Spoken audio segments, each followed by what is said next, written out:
Hello, hello. Welcome, everybody. See, we have people starting to come in.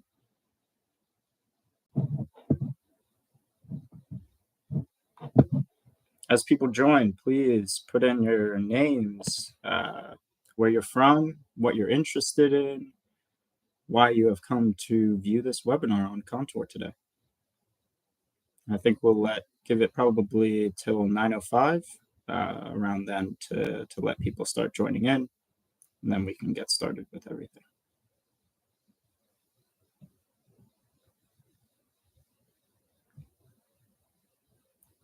Hello, Islam. Hello, Oksana. Welcome, welcome.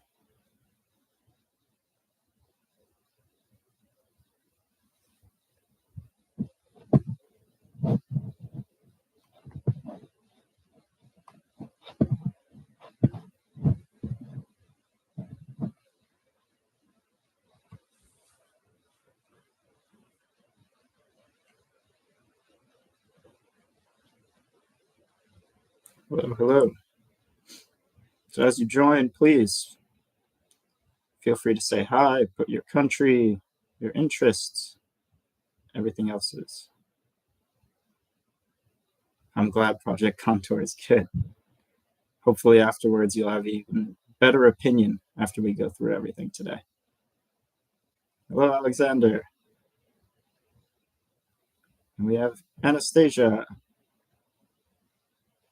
Hello from Poland. Hello, Katya.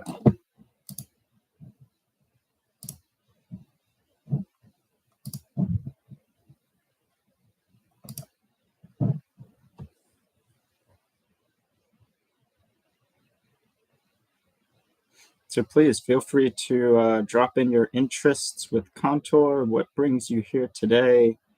Are there any questions off the bat that we should take note as we start going through this webinar? Obviously, as we go through the examples and everything later, you'll be able to ask your questions then as well.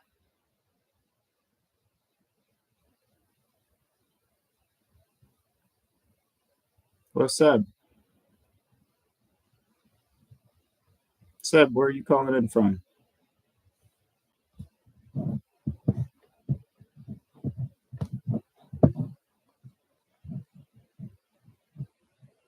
Zurich. Amazing. I was there a couple months ago. Beautiful city. I'm a skier myself, so I know it is prime skiing conditions out there, so I'm jealous. I'm based in New York, so a little bit hard to get to the mountains from here.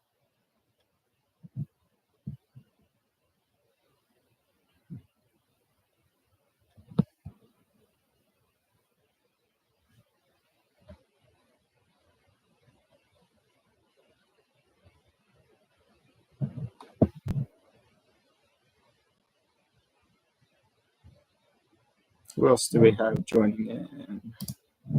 Let's see.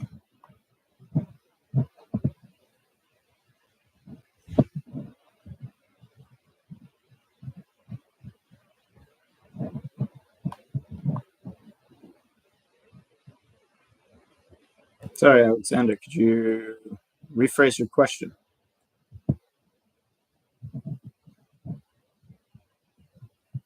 Also, as people trickle in, I see we have some newcomers. Please put your names in the chat, where you're calling in from, and maybe some of your interests of what brought you here today to see Kontur.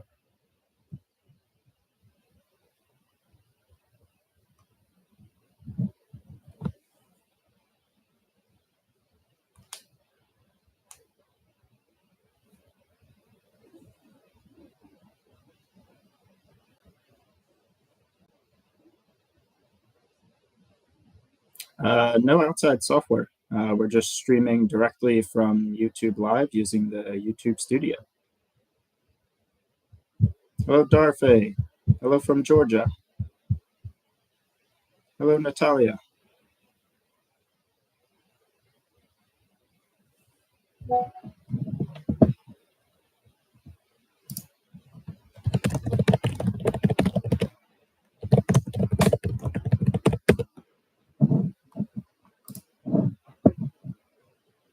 Hello, Alicia. Hello from Switzerland.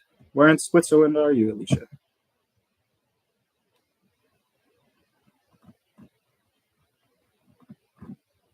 Zurich as well. Awesome. Two Zurichs. That's great. So I think it seems we're at 9:05. So I think I will get started. Um, Thank you, everyone, for being here. This is our first webinar as Kontur. And today we're going to be answering the questions of where and why, which are the two most important things when we look at our platform, Kontur Atlas, our SaaS platform built for rapid analytics for everyone from a GIS analyst all the way up to a decision maker. So good afternoon, I guess good evening and good morning to some who are on the call with us today. I'm Nick Provenzano. I'm the Director of Programs here at Kontur, mainly involved on the product and business development side, and I'll be walking you through the platform. Hello, Ken. Hello, Ismar. Perfect. I guess we'll have more trickle in as we go, but I would like to get started. I think I will first start by running through a bit of history on Kontur itself. So Kontur is a rapid GIS analytics company. We range from everything from, as you will see today, Kontur Atlas, all the way through to more in-depth and built-out custom solutions and government solutions. Our history kind of stems over this past 18 years. We initially started in the natural disasters space, building out a sole contract for the Pacific Disaster Center, who has been a long-term partner of ours here in the US. Since then, we've kind of expanded to be a little bit more broad-based, offering solutions now to B2B and B2C customers, which I think is what brings a lot of you guys in today.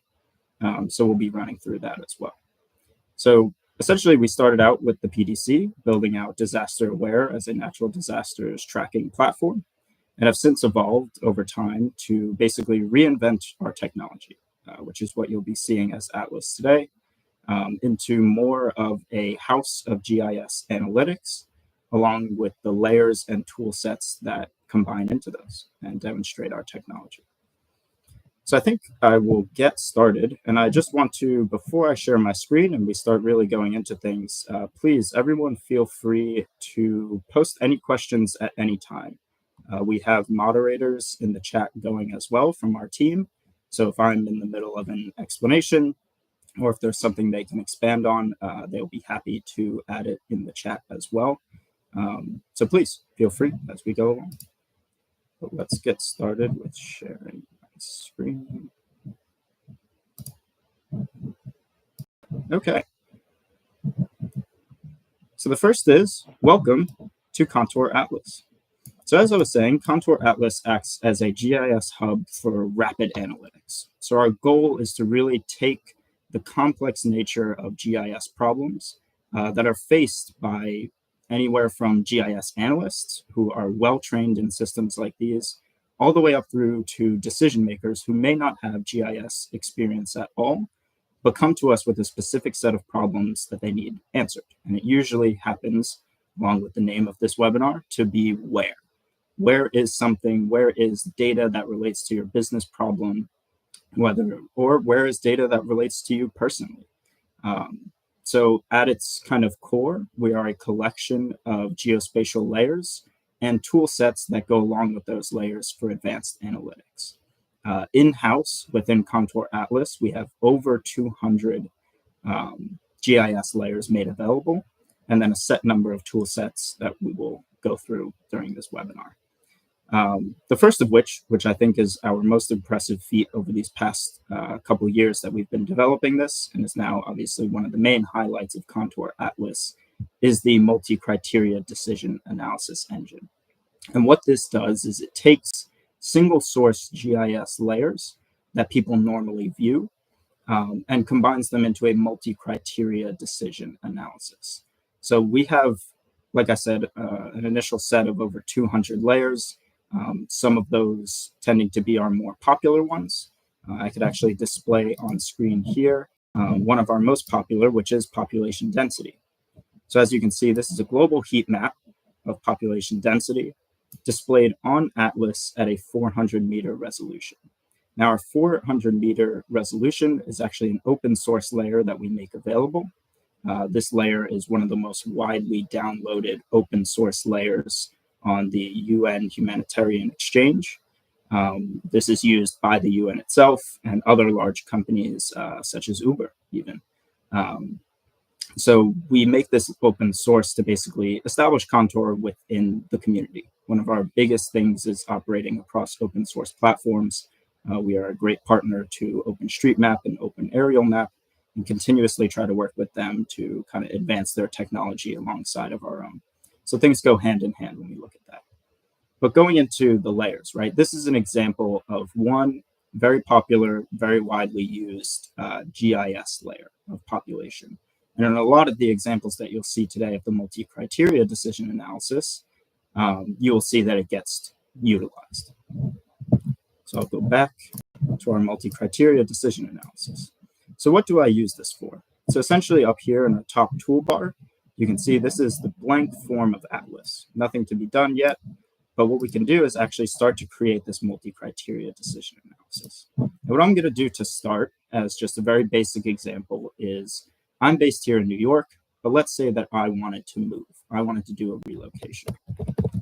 So I'm going to name this relocation, and then I get this initial dropdown of a long list of our over 200 layers that are single source layers, right? So it's everything from infrastructure to environmental. As you can see, there's coffee shops, right? We have COVID cases for medical. We have farmland and cropland cover. We have also things around natural disasters, that being our main kind of bread and butter over time from the inception of our company.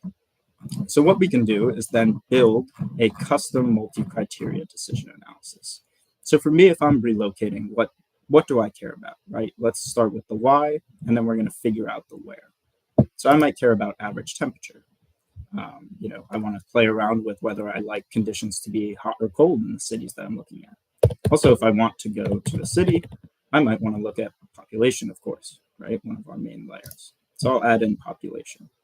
Then I am a big outdoors person. So I might say I want, to play around with the ratios of forest land cover to the population.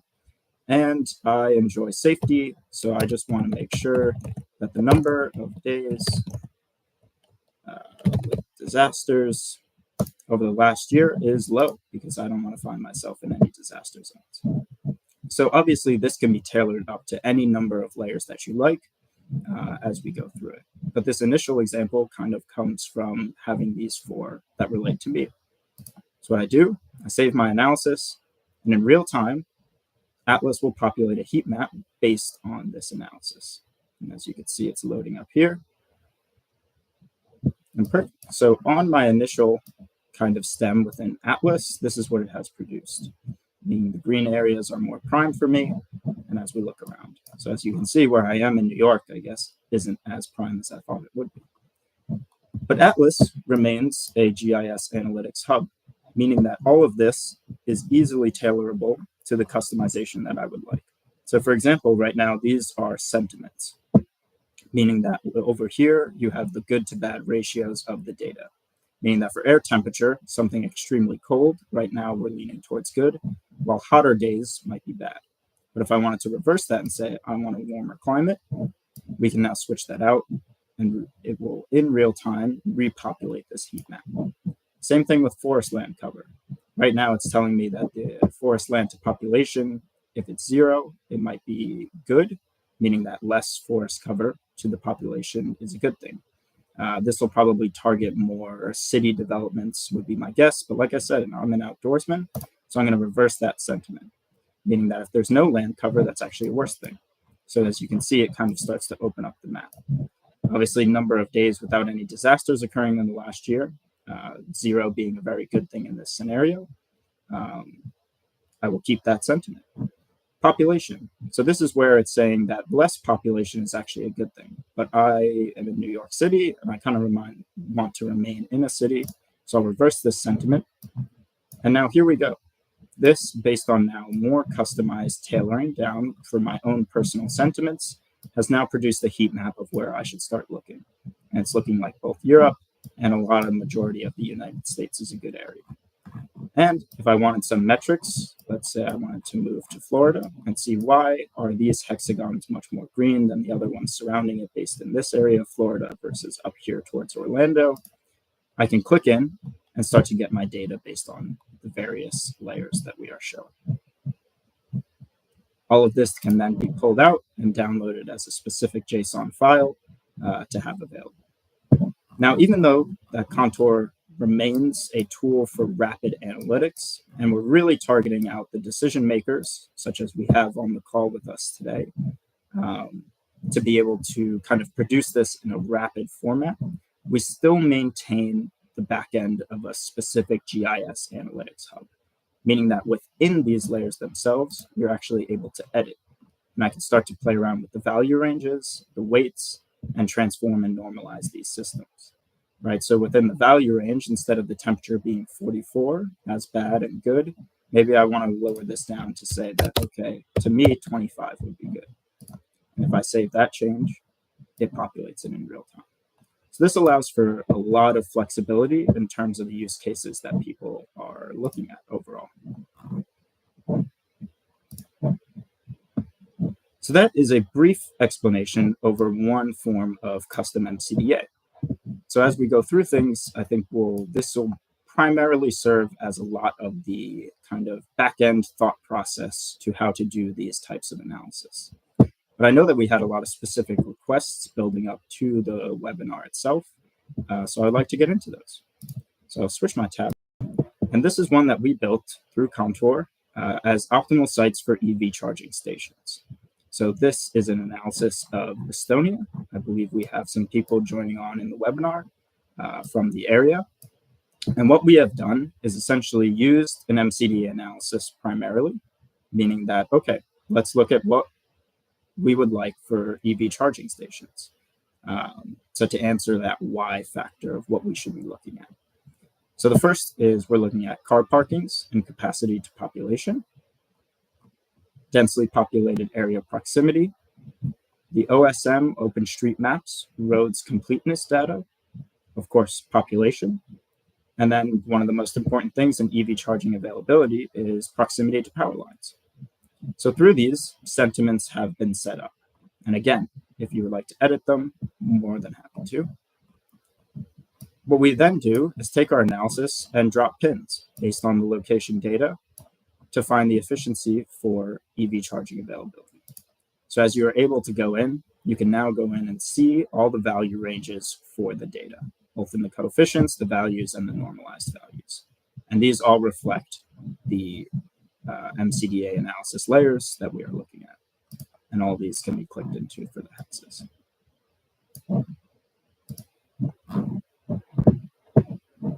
Just scrolling through the chat, make sure that we don't have any questions. Perfect.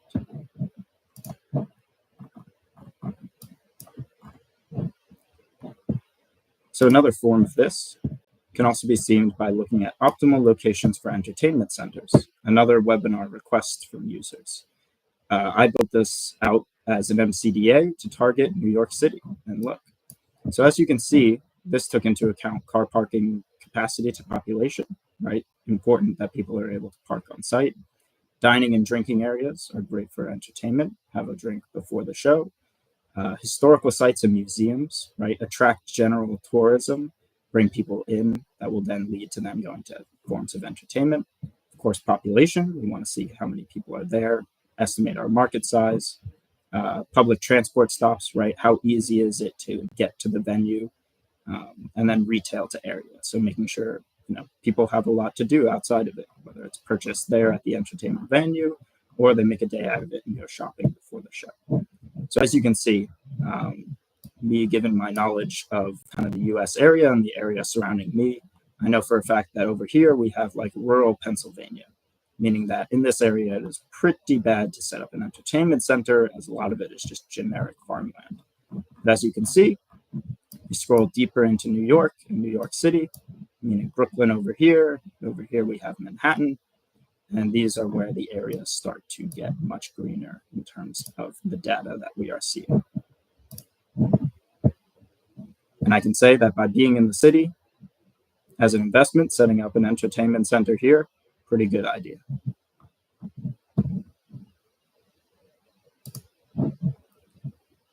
So we will go into another kind of webinar request that came to us was the optimal sites for medical centers around Warsaw. So here we're looking at Poland, and specifically the areas of Warsaw. And as we click into things, you're able to see the layers that combine to produce this data. Now, what we were able to do was actually upload a custom layer for this analysis, where we took the defibrillators to population data for Warsaw. We also combined it with distance to hospitals, health and medicine to area, and public transport stops to area, meaning that making sure that the actual health and Medicare that they're getting is available. Defibrillators to population is a great example of how within this 200, right, it cannot cover everything. Obviously, there are thousands upon thousands of GIS layers available online. What we do as Kontur as a team is we are actually able to work with our clients and customers specifically. Oh, apologies. I realized I did not switch the tab. Here we go. Warsaw, optimal sites for medical centers. So meaning right here, you can see, like I said, defibrillators to population, distance to hospitals, health and medicine to area, and public transport stops. As you zoom in, the hexagons start to update, and we can start to pull that data. So defibrillators to population is a great example, as I was saying, of something that we pulled in as Kontur. And this is an option that we provide through Atlas to our clients and potential customers, is to work alongside you, right? We know that Atlas may not cover everything for a specific use case, but we are always happy to evaluate, and based on your use case, go out and either search for data or import the data of the potential customer to our system to be able to then use it for their own purpose in these multi-criteria decision analyses. We've had this happen previously in natural disaster formats, working with clients where they want more specific data around, let's say, wildfires, for example. And if they have their own data sets, we work with the team to basically transfer that over into our system so that our system in Atlas becomes a hub for your data usage.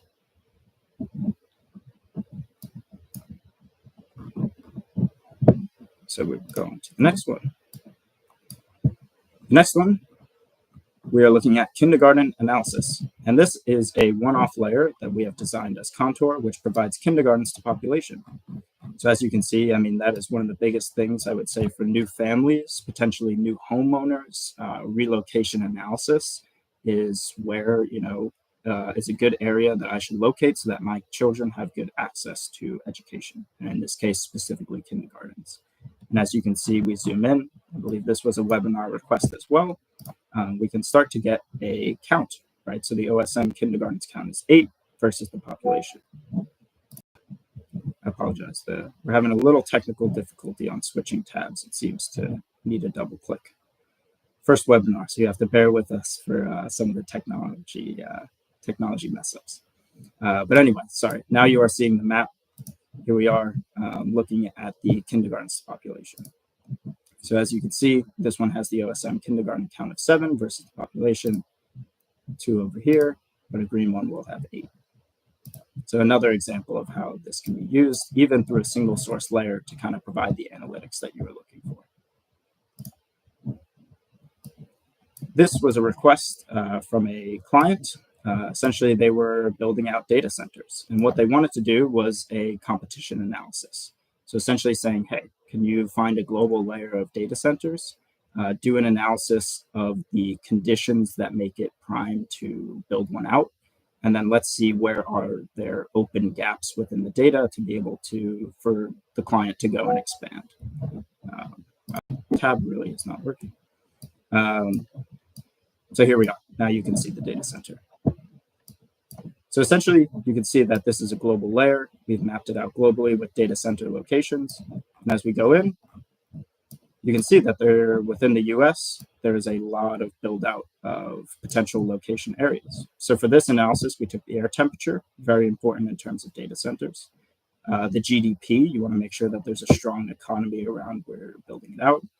The number of days under earthquake impact, as those tend to affect data centers heavily. Population, proximity to power substations to make sure that there is power to funnel through. Same thing with proximity to power lines, and the total tax and contribution rate, so percentage of profit, meaning that one of the biggest things that they wanted to look at is the tax boundaries that they are able to operate within. And as you can see, there's a kind of a collection as we get towards the Washington, D.C. area and our government here in the U.S., but we also look at a ton of green open space throughout the U.S. that is pretty prime for build-out, such as within Fort Wayne.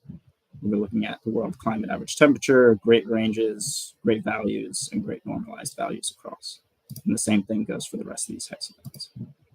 So the client was able to use this heat map to basically start to do their analysis of, okay, based on budget, based on land space, and based on their own business model, where would they like to build it out?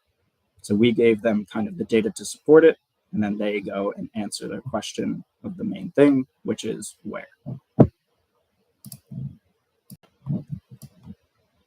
One of the final ones that we will look at is a forest health analysis. So again, we were working with a non-governmental organization, an NGO, a nonprofit, who was mainly interested in the Amazon rainforest. But they wanted to start to look and educate their users on a global mindset, meaning, okay, what is happening in the areas where forest health is not okay, versus, obviously, as we zoom into the Amazon, you can see that it's a much healthier ecosystem. This company was based out of Brazil, and they used this heat map to start their analysis of looking at the areas where they should be focusing, meaning that for these populations of people, what can they do as initiatives to start to implement against protecting the Amazons and these boundaries where the forest health is good.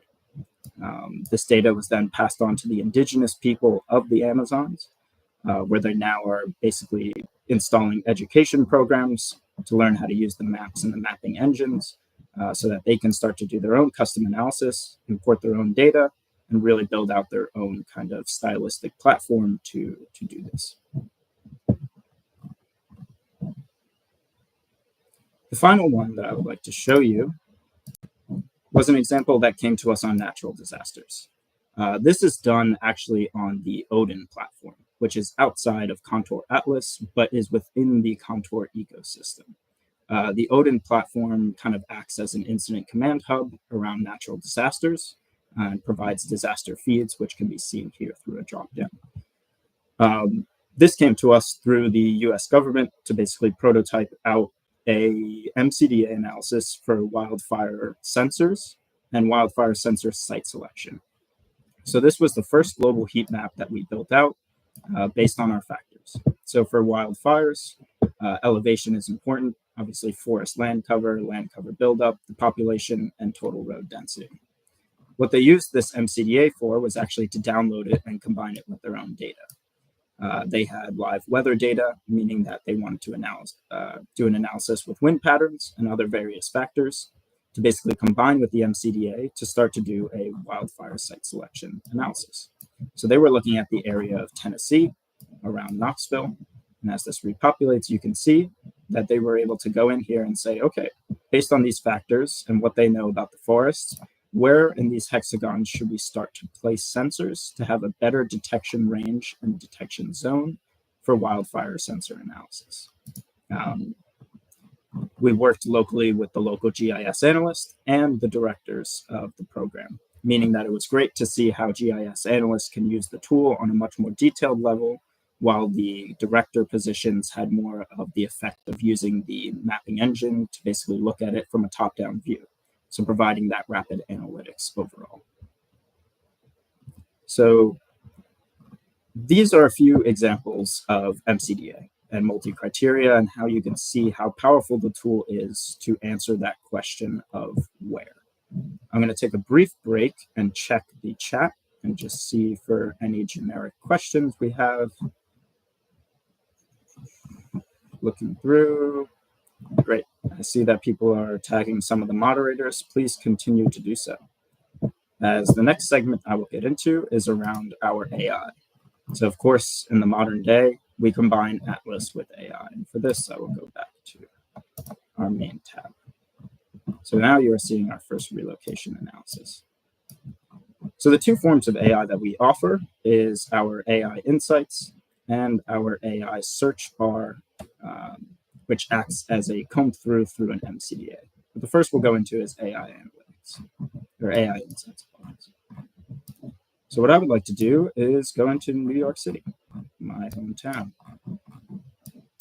And as I scroll in, the first thing I'm going to do is select an admin boundary. So the admin boundary allows you to click into an area and break it down from anywhere from a county view all the way up to the country, right? So it starts with the United States, goes into the state of New York, go into New York City, and then New York County, which I will select New York County. But since I want to save this as a reference area, I'm going to save this as my home. Now you can see that the reference area is selected, and New York City now serves as my home base. What's important as a detail for the AI insights is that it's very customizable through your profile. So if I click into my profile, I can now edit and put in analysis objectives. So I am an individual looking to relocate based on the factors in the analysis. You can see here, it has my saved reference area, and then you could upload everything else as contact info, your organization, and change around the settings as well. But doing this for your analysis objectives improves the AI and the information that we will get through the analysis. So this can work for any business use case. You can put in your job, what you do within your job. We've had people for NGOs, such as first responders, put in their position, what they look to do during disasters, things like that. But it's very flexible, right, through our AI systems. So I'm going to save those changes and now head back to the map. And as this populates in, we have our reference area as New York. So I'm just going to do a quick updated creation of the MCDA again. I want the air temperature, I want forest land cover to population, I want the population itself, and I wanted a number of any disasters. And we create our analysis. So what I could do is, let's say that I wanted to debate East Coast versus West Coast here in the United States. And I wanted to compare, as one of my main spots to look at would be going to California.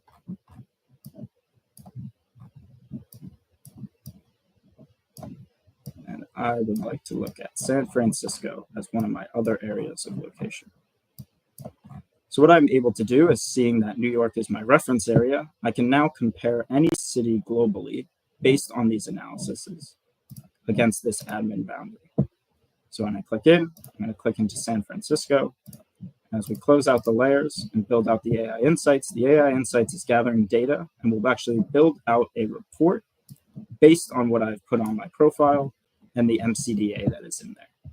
And it'll provide basically a top-line overview meant for directors and a rapid analytics response to the data that it is showing. So you can see, here we go, analysis of San Francisco versus New York City, Manhattan. So the AI insights, right, I'm looking at relocation. So it produced economic insights, meaning we're looking at the GDP, public health and safety, transportation and commute, urban density and infrastructure, social community facilities, demographics and lifestyle, tourism and leisure, and climate and the environment. And this can be done across any city through any comparison within our data. So you can see here, San Francisco's GDP is significantly lower, so that might play a role. COVID-19 cases are much lower in San Francisco, so maybe we would want to go there. So as we go through, and as you saw all those various MCDA analysis as examples previously, this is exactly what you can do to compare against. So let's say you were looking at the kindergartens, but you wanted to compare the kindergarten cities against another city that you're debating a relocation to. You are able to pull up an AI Rapid Insights report to be able to get that data.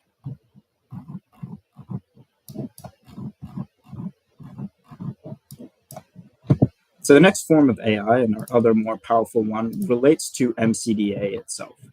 So far, we've been doing manual input for creation of a multi-criteria decision analysis.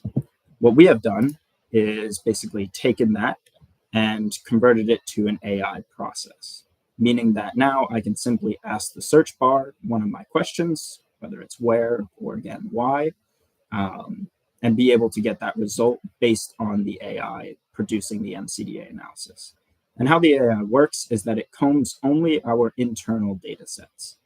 Kontur takes a lot of time to build out a process to have clean, normalized data sets.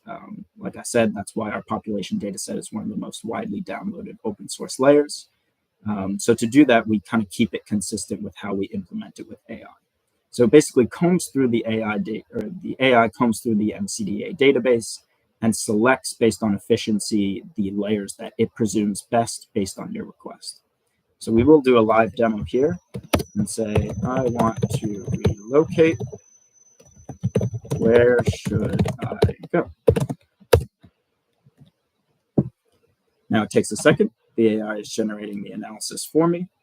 And as it does this, it's combing through that whole entire database. An important thing that clients and customers come to us for too is the implementation of AI for your data.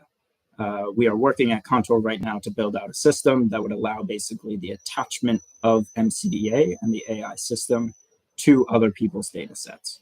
So meaning that if you are a customer, just like you would come into Atlas and want to put your own data in, you're able to then create those layers and then do the MCDA for them.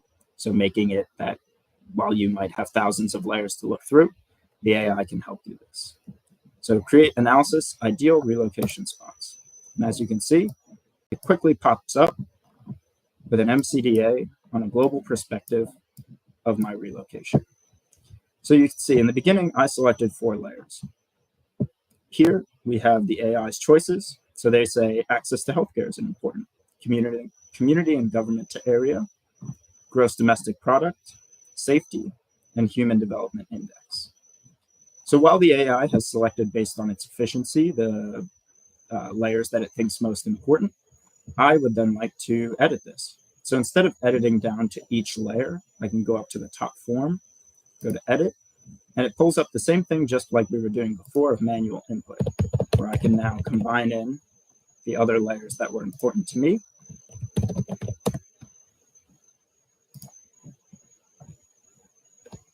And we'll do air temperature and continue my analysis. So as you can see, if I was looking at Florida, we now get a much more detailed kind of heat map around this. So this is a multi-criteria decision analysis across all these layers done through our AI system. So I would like to pause there. I will give it maybe 1 to 2 minutes, where if anyone has any questions so far, please feel free to start writing them in the chat. And we can look to start to answer these out. Let's see, starting to read through. Thank you, Alicia. I also agree. It is pretty dope. I'm not going to lie. Also, please, I mean, we have the time now, so if anyone would like to share some potential use cases, I would be happy to put them in the AI and we could start to play around with them and see what comes out. I see Islam, do you also work with personal orders or give the customer only in the analysis you haven't asked us? So we do work with personal orders, right? We can take in outside data from customers, whether that's already formatted. Most of the time it needs some type of formatting or scrubbing to it. And we offer that as a service to be able to upload those layers, and then you will be able to use them in Atlas. So that's a big kind of attraction point for people, is that they come to our system and they love MCDA and they love the 200 that are there, but maybe it doesn't answer their question fully, or they need their own data to be involved. That is a custom pipeline that we can build out so that you are then able to use your data to do an MCDA and combine with any other forms. Hopefully that answers your question, Islam. see other questions. I see that Alexander was answering some in the chat. Thank you, Alexander. Does anybody have any MCDAs they would like to do live that we can get done?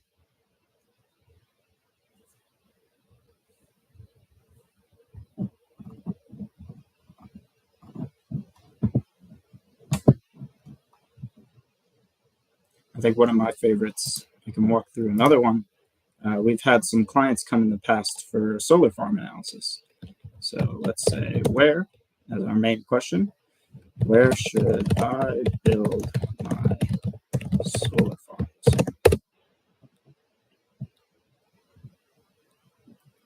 Solar farms is actually something that we offer as a specifically tailored layer as well.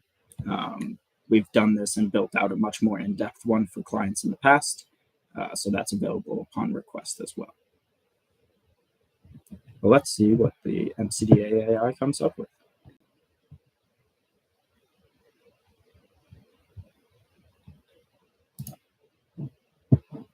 Okay, so here we go. And this time, let's go over and look at Europe. We have people coming in from Switzerland. So as it seems, Switzerland may not be the best place for solar farms. I tend to agree. But potentially around France and Spain, there seems to be much better areas. And I think what we can look at is that this is showing global horizontal irradiance, power substation proximity, slope. Obviously, you want flat land for a solar farm. Densely populated areas, right? You want less people to be able to do more build out. And then the forest land cover. So in this, you want really no forests and a flat land to be able to build this out.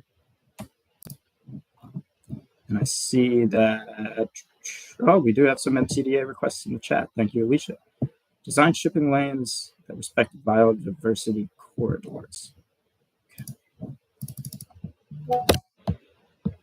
So let's say, how would we prompt that? Would be, say, best shipping lane locations against biodiversity.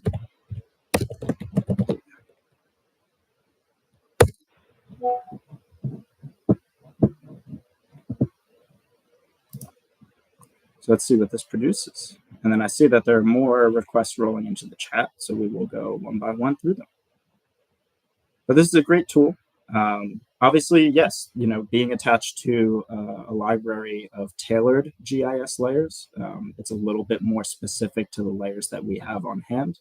But the process itself is extremely powerful, and that's why we open it to be combined with any form of data that clients want to bring to us. So this produced the optimal shipping lane locations considering biodiversity. Let's see, through Switzerland. Switzerland has a great area over here near Zurich. So what it took into account was the hazard and exposure index, human hazard index, the heritage protection levels, and vulnerable groups. I'm sure what we would want to add in here would be more, I'm sure forest land cover to population would be a good one. And let's also throw in the vegetation index so that we see more of where the forestry actually is located. So as you can see, I believe it was Alicia who requested this. This is a great starting point. But as you go through, Alicia, you're more than welcome to continue to add in different layers, play around with these factors, the sentiments, and the weights to get better analysis. So let me go back to the chat here. Okay. So also from Alicia, we have where to place a new nuclear power station with the lowest risk and highest proximity to power demand. So let's start with our favorite question, where should I place a nuclear power substation? Let's start there. We'll let the AI generate the analysis. Please let the questions flow into the chat. This is great. We will go through each one.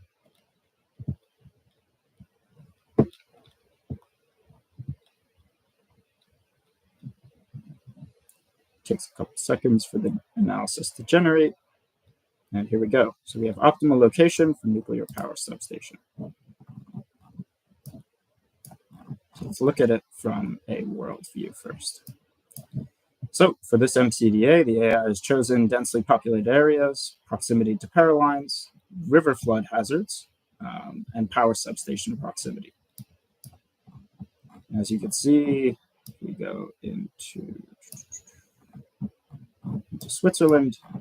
You can actually even get closer to see if there's anything within Switzerland that might be a better option compared to potentially somewhere in Germany.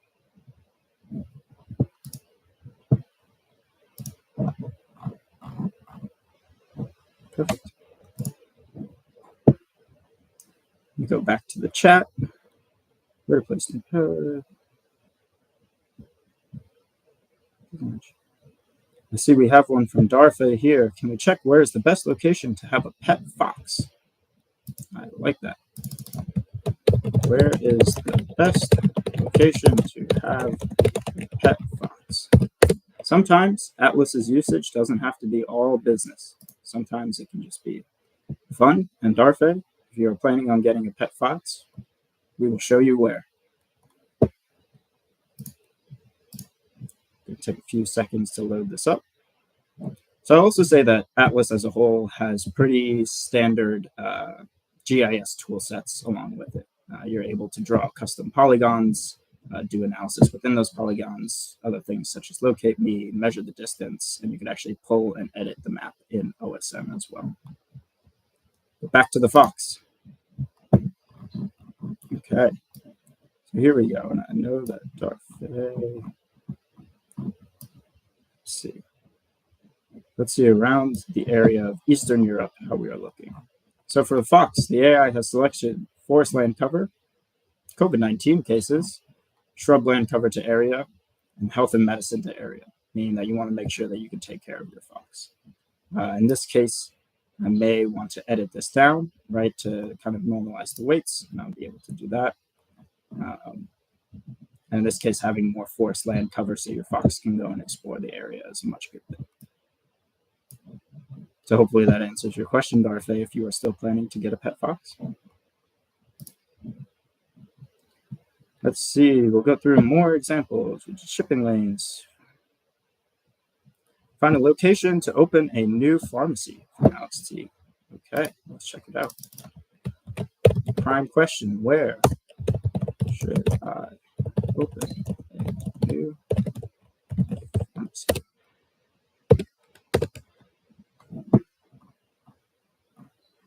This time, maybe we go to, let's go to the top of Africa. Give the AI a second to pull it up.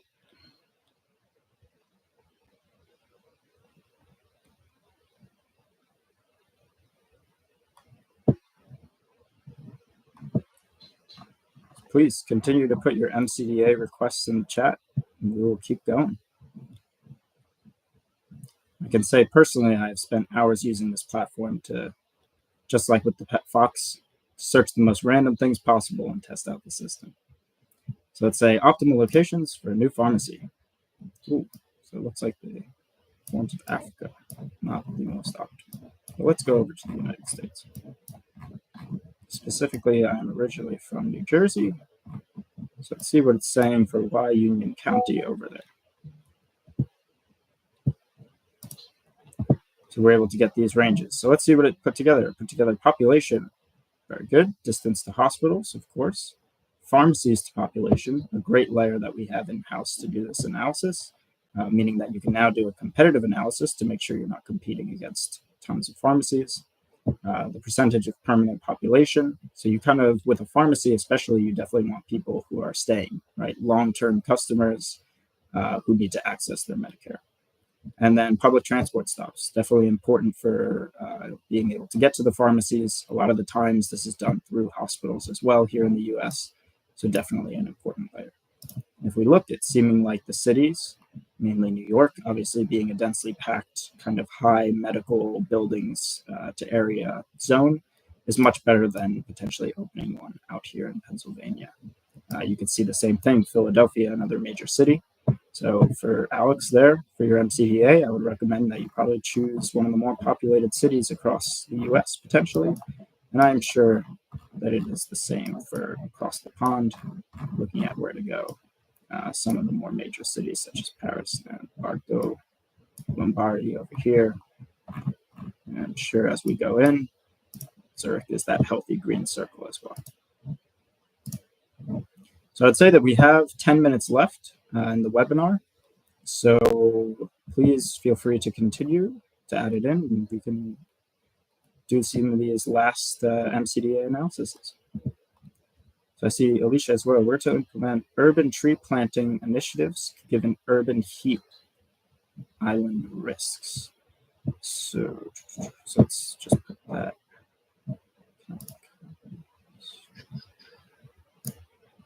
Urban tree planting initiatives given urban heat island risks.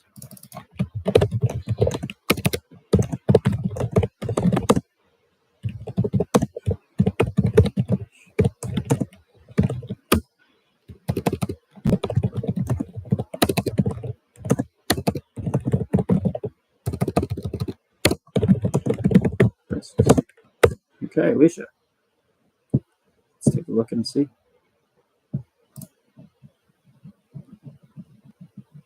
So as well, I would say, please, in the chat too, besides MCDA requests, put in topics for what you would like to see for future webinars. Is there anything we can drill down on, provide more detail? Are there any other case examples you would like to see?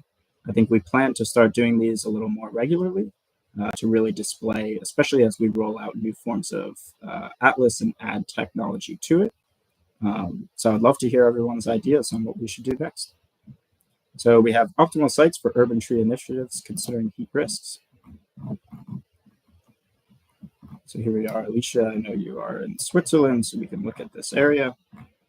Let's go to around Zurich.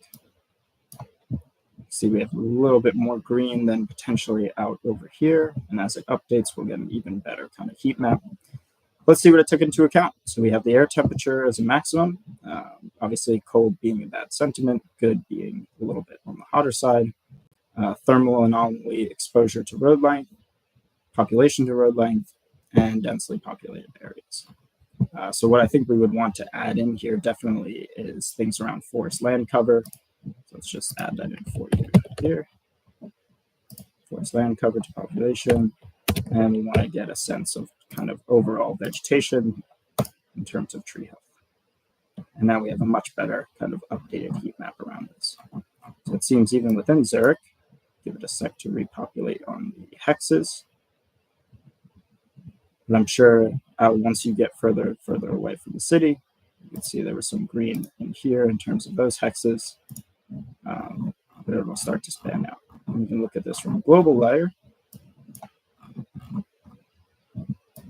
to see that it seems there are much more optimal places, middle of Europe and kind of east coast side of the United States versus where we're seeing a lot more wildfires, obviously, on the west coast and mountainous ranges of the US as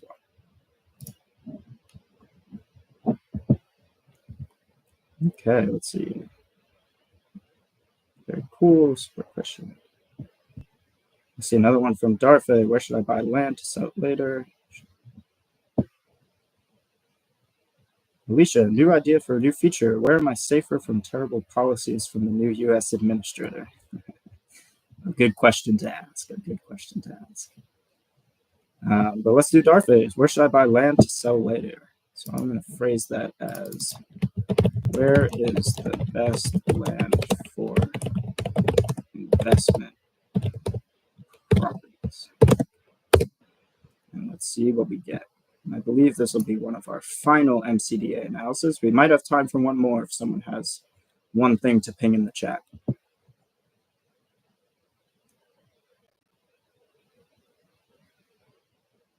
But as it goes on, coming through. So combining MCDA analysis, either done through the AI prompting or done manually through creation, combining that with our AI insights to provide the reports on data, along with what you can do with your profile, really creates this kind of ecosystem for great analysis using this tool. So let's see, optimal land for investment properties. Here we go, Darfay.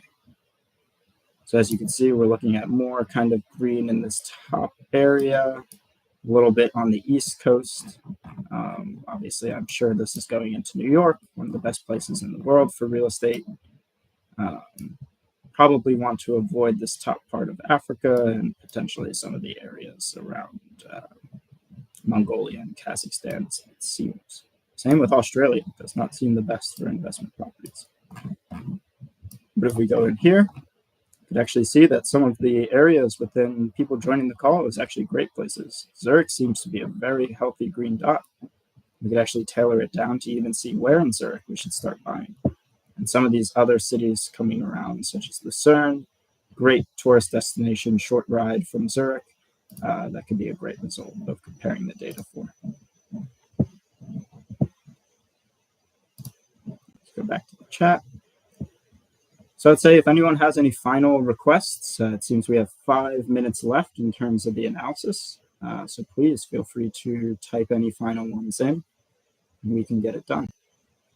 Or if there's any other forms or demonstrations based on discussions with the Kontur team that you would like to see, now is the time.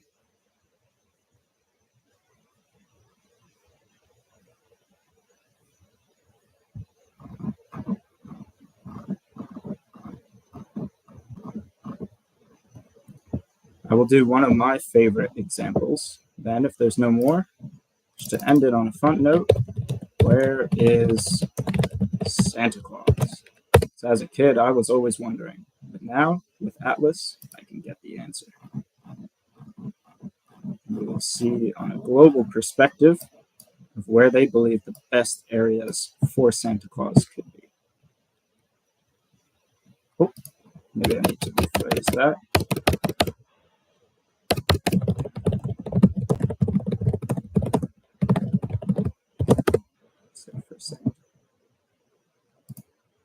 Maybe they need Saint Nick instead of Santa Claus. Yeah. Where can dragons live? You know, I like that one better. Where can dragons live?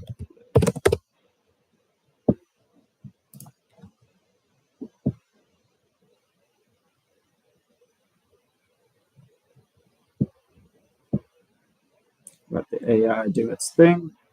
And out of our 200 plus layers within our system, let us see what analysis it builds out to potentially the climates and other factors that will make it beneficial for dragons. I'm a big Game of Thrones fan, so this is big.